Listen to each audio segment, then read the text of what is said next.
Depuis 2004, la France élabore tous les 5 ans des plans nationaux santé-environnement qui font partie de la politique de transition écologique et qui sont copilotés par les ministères de la Santé et de la transition écologique, depuis 2021 en tout cas.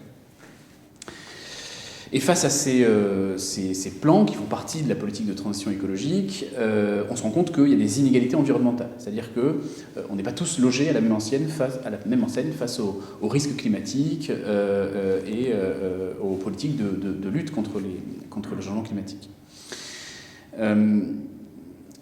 Et pire que ça, en fait, on se rend compte que la lutte contre ces inégalités environnementales produit en elle-même de nouvelles inégalités, qui n'étaient pas prévues, qui n'étaient pas pensées dès le départ.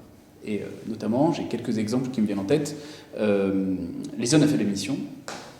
L'objectif, donc, c'est d'améliorer la qualité de l'air, mais en même temps, elle met de côté ceux qui ne peuvent pas se passer de leur vieux moteur diesel. Les logements durables, par exemple. L'objectif, c'est de pouvoir créer de vraies pratiques écologiques et une vraie vie de quartier. Et en même temps, on se rend compte, d'après un sociologue, François Valchès, qu'on a étudié dans le cadre d'un de nos groupes de travail, on se rend compte que finalement, c'est un peu le terreau d'un nouvel entre-soi, qui est un peu loin de l'ambition initiale de mixité. Et sur le territoire, les acteurs de l'ESS, les TPE, les PME, elles peuvent prendre le relais pour accompagner ces publics qui sont laissés de côté par les politiques de transition écologique. Et donc gage à nous, au pouvoir public aussi, mais aussi aux acteurs privés, de pouvoir mieux accompagner ces acteurs du territoire.